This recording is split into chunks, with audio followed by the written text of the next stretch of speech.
Kumustahin po natin unang linggo ng balik eskwela at ilang pang isyu sa sektor ng edukasyon.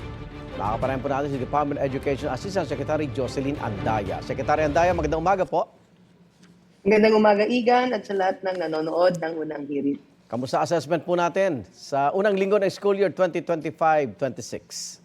Opo, maayos naman po ang ating pagbubukas ng klase. In fact, ang ating mahal na Pangulo, pati na rin ang ating kalihim, si Secretary Sani Angara, ay lumibot po sa ating mga paaralan Opo. upang tingnan ang kaayusan nito.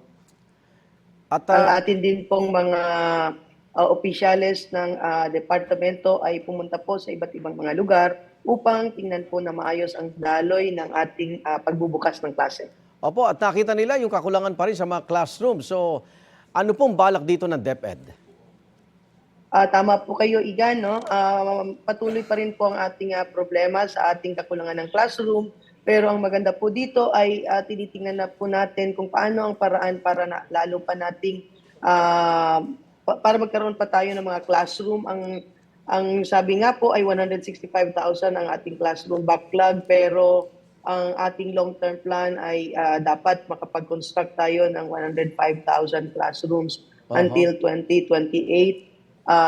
For the meantime, that we do not have those classrooms, ay ang mga pinapatupad po natin ang tinatawag na blended learning or ang alternative delivery mode, so that our students are able to still learn the lessons via those methods and modes. Opo. Asek Andaya, kaya ba nating habulin yung kakulangan na yan kung taon-taon ay padami ang bilang po ng mga mag-aaral? Sisikapin po natin, Igan, kasi hindi naman po madali ang pag-construct ng classroom. Oo. At saka ang dami po nating mga enrollees taon-taon. Opo. Ang tinitingnan po natin in the until 2028 ay makabuild nga po tayo ng 105,000 classrooms, and then Opo. after that 30,000 classrooms and so on. Yun po yung ating tinitingnan. Okay.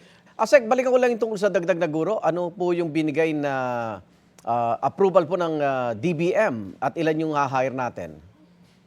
Opo, 20,000 po ito Okay. ngayong taon.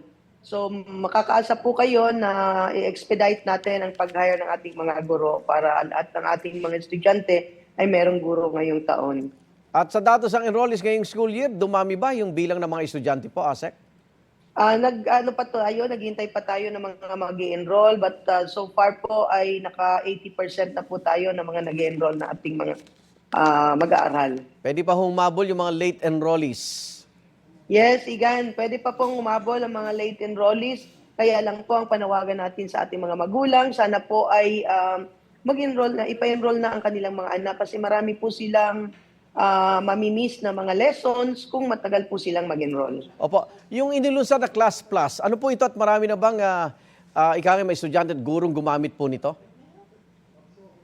Igan, medyo hindi pa po namin masyadong iintindihan po yun. Okay. At hayaan nyo at aralin po namin. Okay.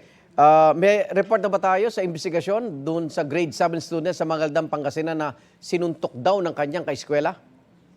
Igan, nagkaroon na po ng investigasyon tungkol dyan at hinihintay na lang po namin ang resulta ng investigasyon na yon. Kasi po may proseso naman po tayo sa pag-iimbestiga sa mga ganyang insidente sa paaralan. Maraming salamat, Deputy Assistant Secretary Jocelyn Andaya. Ingat po. Thank you, Igan. Igan, mauna ka sa mga balita, mag-subscribe na sa GMA Integrated News sa YouTube para sa iba't ibang ulat sa ating bansa.